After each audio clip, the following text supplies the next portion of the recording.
네, 지난 한 주간 동안 평안하셨지요? 아멘. 예, 감사합니다. 오늘 말씀의 제목은요, 여호와의 종으로 오신 예수, 여호와의 종으로 오신 예수라는 말씀의 제목으로 은혜로운 시간 갖도록 하겠습니다. 여호와의 종으로 오신 누구라고요? 예수. 예, 예수님. 여호와의 종으로 오신 예수님. 이 본문의 말씀은 여호와 하나님께서 칭찬하시는 여호와의 종의 성품이 어떠한지를 잘 보여주는 그런 말씀입니다. 일명 여호와의 종의 노래라고 불리는 본문의 말씀은 이 땅에 오시는 메시아의 성품을 잘 보여주는 그런 말씀이에요. 여기서 우리가 한 가지 유의할 것이 있는데, 이 노래를 부르고 있는 당사자가 누구인가 하면 여호와 하나님 자신이라고 하는 거예요. 곧 이 말씀은 무엇인가 하면 이 땅에 오실 메시아는 이러한 성품을 가진 사람이라고 하는 것을 여호와 하나님께서 직접 노래하시고 직접 보증을 쓰신다는 그런 말씀이에요. 오늘 이 말씀을 통하여서 이 땅에 오실 메시아의 성품에 대해서, 곧 그리스도의 성품에 대해서 살펴보고 은혜를 나누고자 합니다. 이 땅에 여호와의 종으로 오신 예수는 첫 번째, 지극히 낮아지셨어요. 어떻게 낮아지셨다고요? 지극히 낮아지셨어요. 그 말씀 1절의 말씀이네요. 1절 한번 읽어보셔요. 내가 붙드는 나의 종, 내 마음에 기뻐하는 나의 택한 사람을 보라. 내가 나의 신을 그에게 주었은즉 그가 이방에 공의를 베풀리라.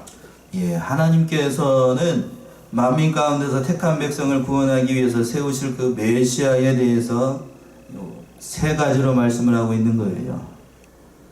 이것은 하나님의 종이 지극히 낮아지는 것을 보여주는 그런 말씀인데, 어떻게 세 가지인가? 첫 번째는 내가 붙드는 나의 종, 이렇게 시작하고 있죠. 그리고 두 번째는 내 마음에 기뻐하는 나의 택한 사람, 이렇게 되어 있고, 그리고 마지막으로는 내가 나의 신을 그에게 주었은즉 그가 이방에 뭐를 베풀어요? 공의를 베푼다. 이렇게 세 가지로 나눠서 살펴볼 수가 있겠어요.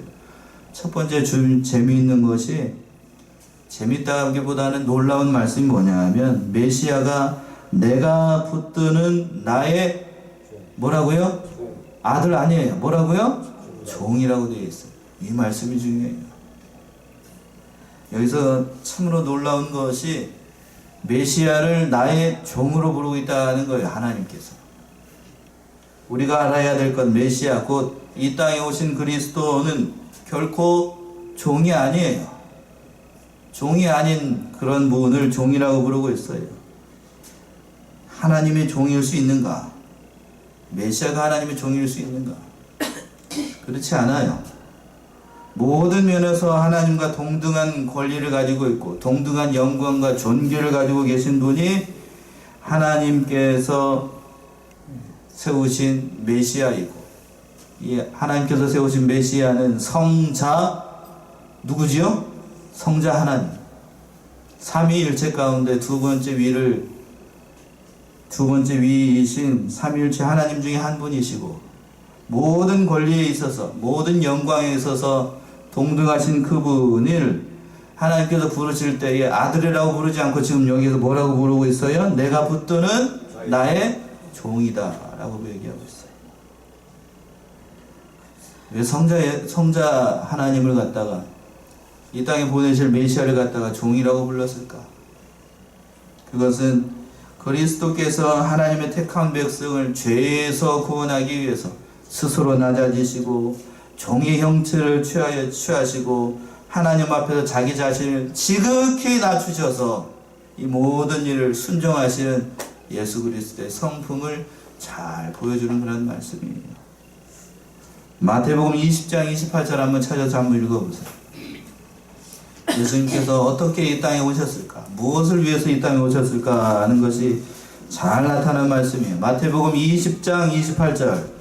인자가 온 것은 성김을 받으려 함이 아니라 도리어 섬기려 하고 자기 목숨을 많은 사람의 대속물로 주려 함이니라. 예, 인자가 온 것은 섬김을 받으려 함이 아니라 도리어 어떻게 하려고? 섬기려 하고 뭐를? 자기 목숨을 많은 사람의 대속물로 주려고 이 땅에 오셨다. 성자 하나님께서 곧 이 땅을 구원하실 예수 그리스도가 이 땅에 오신 이유가 뭔가 하면 쉽게 말씀드리면 죽으러 오셨어요. 뭐하러 오셨다고요? 죽으러 오시는 거예요. 죽으러.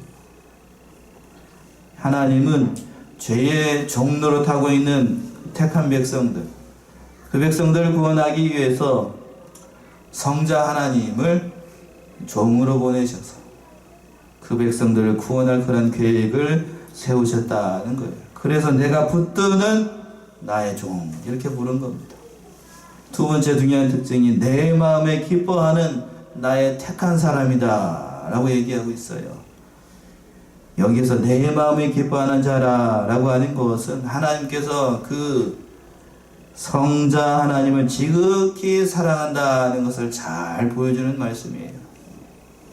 이 말씀은 지극히 사랑한다, 또 내 마음이 기뻐하는 자라 라고 말씀하신 것은 예수님께서 세례 요한에게 세례를 받으셨을 때에 동일한 말씀이 나타난 적이 있었어요. 그처럼 하나님께서 이 성자 예수님을 이 땅에 보내시고 얼마나 기뻐하셨는지, 얼마나 사랑하셨는지를 잘 보여주는 말씀이에요. 오늘 말씀도 마찬가지입니다. 여러분들은 다 자식을 낳아보셨으니까, 또 길러보셨으니까 더 잘 아시잖아요. 자식에 대한 부모의 사랑은 지극해요. 급진하고. 이 세상에 자기 자식을 사랑하지 않는 부모, 이 땅에 한 사람도 없어요. 남이 보기에는 별로 시원치 못한 아들과 딸이라 할지라도 자기 눈에 넣어도 아파요, 안 아파요? 안 아픕니다. 고슴도치도 자기 새끼는 어떠한다고 그래요?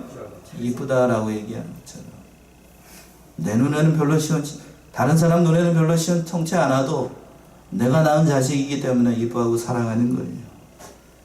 자식을 위해서라면, 그래서 그 못난 자식들을 위해서라고 하면 어떠한 희생이라도 달게 받을 각오가 되어 있고 아낌없이 줄 수 있는 그런 사랑을 가진 것이 부모의 사랑이라고 하는 거예요.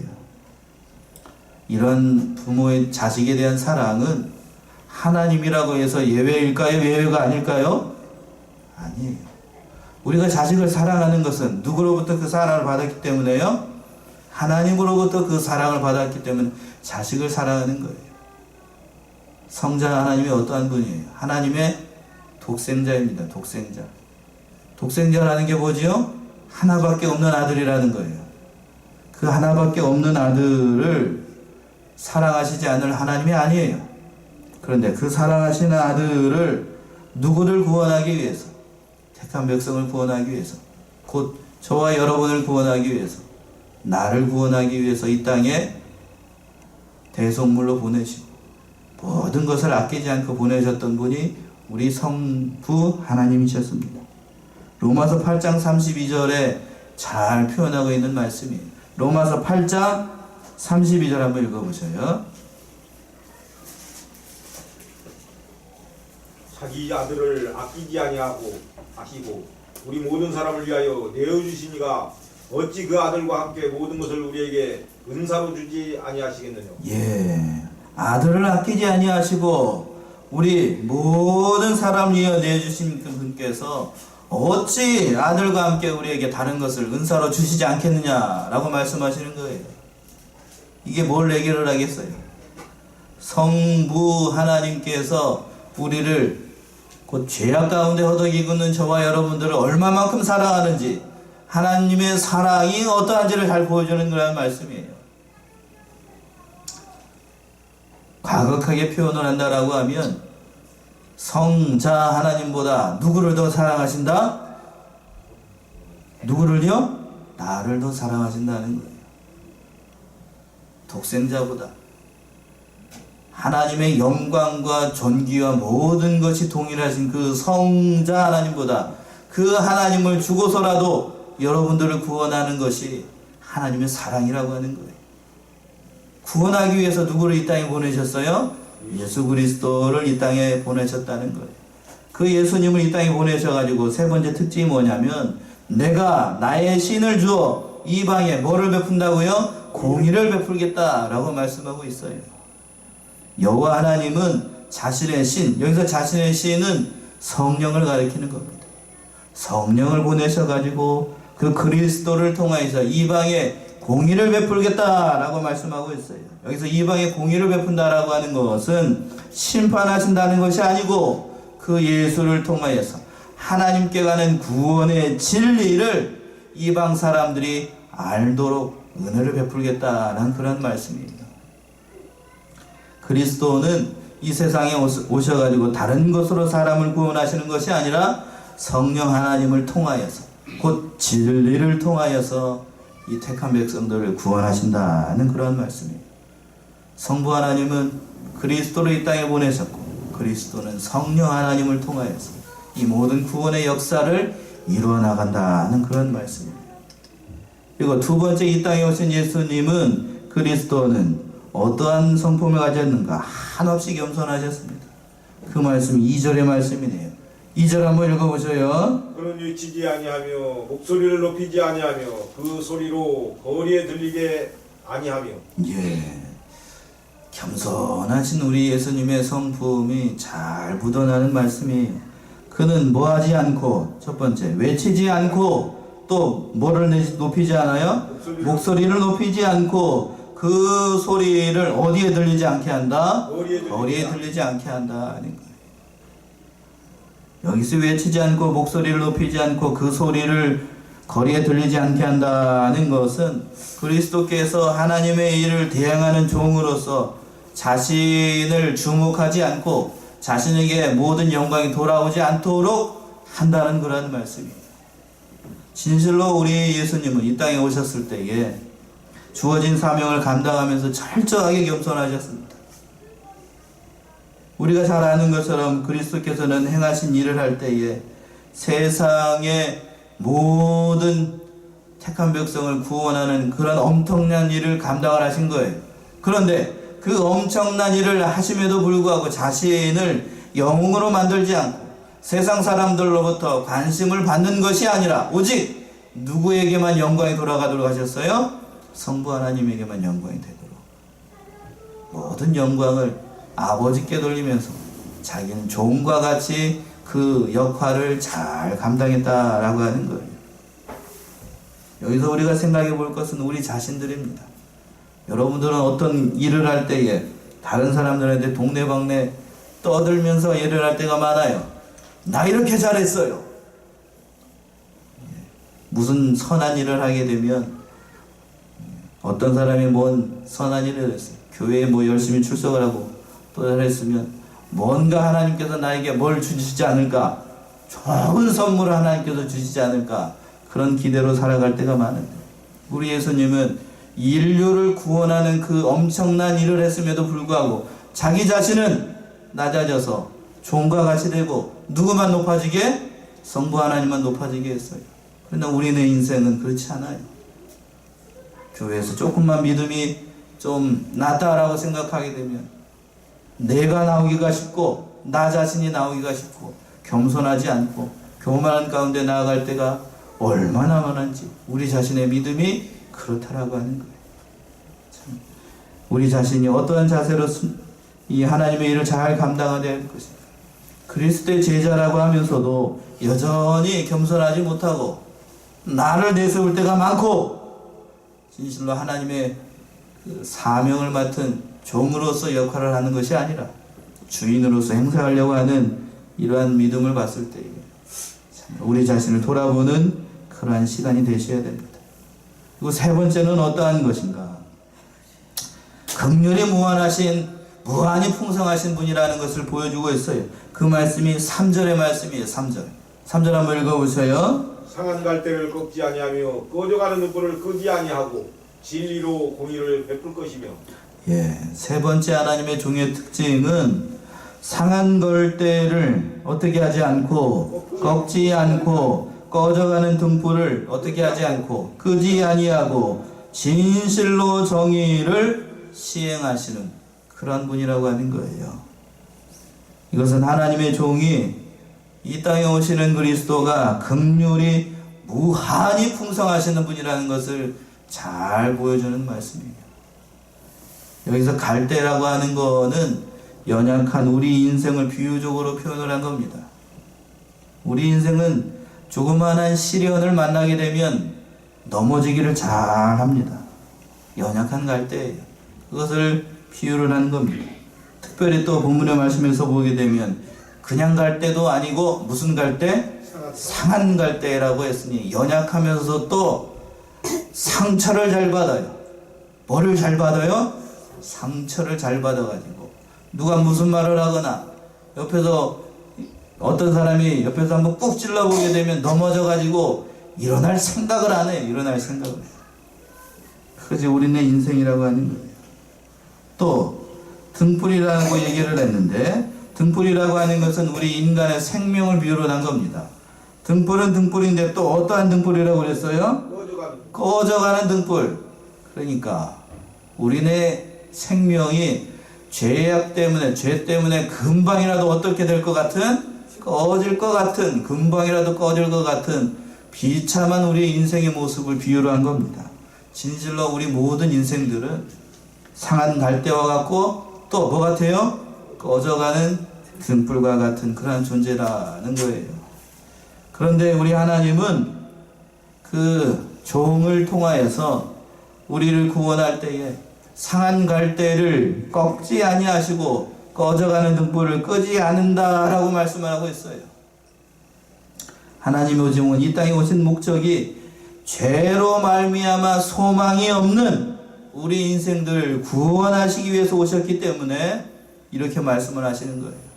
우리가 잘 아는 말씀 요한복음 3장 16절 어떻게 되죠? 찾으셔야 되나요? 이것도? 요한복음 3장 16절 뭐라고 되어 있죠? 하나님이 세상을 이처럼 사랑하사 독생자를 주셨으니 이는 저를 믿는 자마다 멸망치 않고 뭐를 주신다고요? 영생을 주시기. 영생을 주기 위하여. 이 땅에 오신 그 하나님의 종, 그 하나님의 종은 상할 갈대와 같고 꺼져가는 등불과 같은 우리 인생들에게 생명을 주시기 위해서 이 땅에 오신 거예요. 하나님의 종, 이 땅에 오신 예수 그리스도는 그래서 그 생명을 주시고 우리에게 유일한 소망을 주시기 위해서 이 땅 가운데 죄악 가운데 물들어 있는 우리 영혼들을 진실로 구원해 내셔 생명을 주시기 위해서 이 땅에 오셨다는 거예요. 우리는 인생들의 모습을 둘러보게 되면 슬픔이 없는 인생, 아픔과 상처가 없는 인생, 그런 인생은 없습니다. 우리 한평생의 인생을 살펴보게 되면 육체적으로는 질병에 시달리는 사람들이 많고 또 경제적으로는 궁핍한 가운데 살아가는 인생들이 많고 또 심적으로는 극도의 고독과 슬픔에 잠겨 살아가는 인생들이 많아요. 어느 한 곳 성한 곳이 없는 게 우리네 인생이라고 하는 거예요. 앞에 권사님 앉아 계시면 우리 인생이 참으로 질고가 많고 환란이 많고 괴로움이 많은 그런 인생이다는 거예요. 그것뿐인가요? 인생을 살아가다 보면 사랑하는 사람과 갑작스럽게 또 이별을 해야 됩니다. 또 쉬고 싶어도 쉴 수도 없고 마음 둘 곳도 없고 고민과 아픔을 같이 나눌 같이 털어놓을 사람도 많던가요 적던가요? 그런 사람 없어요. 옆에 있는 남편이라고 믿을 대상이 아니에요. 그렇다고 해서 옆에 있는 또 아내가 믿을 사람인가? 그렇던가요? 그렇지 않아요. 마음을 터놓고 얘기할 수 있는 대상, 이 세상에 그런 사람은 한 사람도 없어요. 그러한 인생 가운데 우리에게 소망을 주시기 위해서 이 땅에 오신 분이 누구시라고요? 예수 그리스도다는 거예요. 우리에게 참으로 소망을 주시고 상한 갈대와 같고 꺼져가는 등불과 같고 아무런 인생에 낙이 없는 인생들에게 참 소망을 주시고 깊은 절망 가운데 허덕이면서 하루하루를 살아가는 이 불쌍하고 가련한 인생들에게 소망을 주시기 위해서 이 땅에 오신 분이 예수 그리스도라는 거예요. 그러니까 우리의 인생 가운데 아직도 내가 꺼져가는 등불과 같고 상한 갈대와 같다라고 생각하시는 분이 있다라고 하면 누구를 바라봐야 될까요? 답이 너무 명확해서 말씀을 안 하시죠.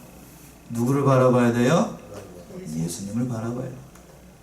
이 세상에 있는 모든 것, 돈, 명예, 권세, 권력, 건강, 사람, 그 의지할 대상 아니에요. 그들은 우리에게 소망을 주지 못합니다. 제일로 중요한 또 우리에게 생명을 주지 못해요. 우리가 의지하고 우리가 바라봐야 될 대상은 누구밖에 없어요? 예수 그리스도밖에 없다는 사실을 명심하죠. 그분에게 소망을 두고 살아가시는 저와 여러분이 되셔야 됩니다. 마지막으로 네 번째, 진실로 공의로우신 분이에요. 어떻게 공의로우신 분이라고요? 진실로 공의로우신 분입니다. 그 말씀이 4절의 말씀이네요. 4절 한번 읽어보셔요. 그는 쇠하지 아니하며 낙담하지 아니하고 세상에 공의를 세우기에 이르리니 예. 성품이 그 교훈을 앙망하리라. 예. 하나님의 종은 제가 봤을 때는 3번과 4번이 참 중요한 것 같아요. 3절과 4절. 4절의 말씀 보게 되면 뭐라고 되어 있느냐 하면 하나님의 종은 그는 어떻게 하지 않고 쇠하지 아니하며 또 낙담하지 아니하고 세상에 정의를 세우기에 이르리니 섬들이 그 교훈을 앙망하리라 라고 이렇게 되어 있습니다. 이것은 진실로 이 하나님의 종이 공의로우시고 사랑이 풍성하시는 그러한 성품을 가진 분이다는 것을 보여주는 거예요. 여기서 쇠하지 아니하며 낙담하지 아니한다라는 말씀의 문자적인 뜻은, 히브리어 문자적인 뜻은 꺾이지 아니하고 꺼지지 아니한다라는 의미입니다. 즉 상한 갈대를 꺾지 아니하시고 꺼져가는 등불을 끄지 아니하시는 하나님의 종은 자기 자신이 어떻게 된다는 거예요. 꺾이지 않고 또 꺼지지 않는 그러한 사람이다. 그러한 분이다. 는 것을 보여주는 그러한 말씀이에요. 이 말씀은 두 가지 의미가 있어요. 첫 번째는 하나님의 종이 이 세상에 오실 때에 세상이나 다른 사탄 세력이나 죄악들로 인하여서 그분이 그 뜻이 쇠하거나 또 낙담하지 않는다는 그런 말씀이에요.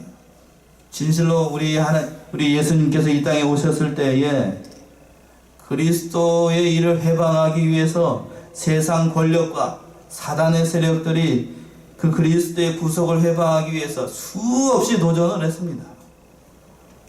세상 권력을 통하여서 엄청난 고난을 우리 예수님께서 당하셨어요. 심지어는 어떠한 일까지 발생을 하지요? 그를 따랐던 모든 사람들이 예수님을 배반하고 도망갑니다.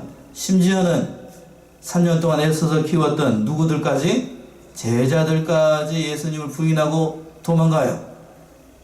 마지막 재판소에 들어갈 때는 누구까지 부인하고 도망가요? 3번씩이나 예수님의 수제자였던 베드로까지 예수님을 모른다 부인하고 도망갑니다. 그런 엄청난 고난을 겪으면서 예수님께서는 십자가의 모든 구속을 완성하시고 진실로 이 말씀처럼 쇠하지 아니하며 낙담하지 않는 그러한 분이라는 사실을 보여줬다는 그런 말씀이에요. 여기서 한 가지 더 중요한 말씀이 두 번째 뜻인데, 쇠하지 않고 낙담하지 않는다는 이런 말씀이 굉장히 중요한 뜻은 자신의 택한 백성들 때문에 쇠하지 않고 낙담하지 않는다는 그런 말씀이에요. 이게 무슨 말씀일까요? 자신의 택한 백성이 누굴까요? 현대에 저와 여러분들이에요. 저와 여러분들의 믿음이 참으로 볼품없고 형편없고 그렇다 할지라도 예수님께서는 쇠하지 않고 또 뭐하지 않는다고요? 제일 중요한 말. 낙담하지 않아요. 우리의 믿음이 참으로 볼품이 없어도 예수님은 결코 낙담하지 않는다는 거예요. 이게 중요합니다. 이게. 우리는 하나님께서 한두 번 은혜를 베풀어서 제대로 설 수 있는 그러한 믿음을 가진 사람이 아니에요. 우리는 은혜를 받고서도 그 성품 자체가 연약하기 때문에 잘 꺾어지고 금방이라도 꺼져버릴 것 같은 그러한 연약한 성품을 가진 것이 우리라고 하는 거예요. 따라서 지속적으로 하나님께서 돌보지 않으면 그 믿음을 지켜나갈 수 없는 것이 우리의 인생이라고 하는 거예요. 우리는 참으로 영적으로 말씀을 드리면 우리는 중증 장애인이다 라고 말씀드릴 수 있어요. 무슨 장애인이라고요? 중증 장애인, 중증 장애인. 우리 주위를 보게 되면 장애인들을 돌보시면서 수고하시는 그런 분들이 많이 있어요. 우리 교회도 많잖아요. 요양보호사입니다. 장애인들을 돌볼 때에 낙심하거나 낙담하기가 쉬워요. 그러나 그 선생님들은 웬만해서는 잘 낙담하지 않아요. 왜 그럴까요? 그러려니 합니다. 어떻게 한다고요? 그러려니 해요. 본래 그런 사람이겠거니 하고 그렇게 여긴다고 하는 거예요. 우리 예수님도 우리를 볼 때에 그렇게 여겨요. 여러분들이 그런 사람들을 돌볼 때 하는 것처럼 마땅히 그런 사람이겠거니. 돌보다가 아이가 소리를 꽥 지릅니다. 그럼 뭐라고 그러죠? 그러려니 합니다. 하다가 바지에다가 실례를 합니다. 그럼 뭐라고 그러죠?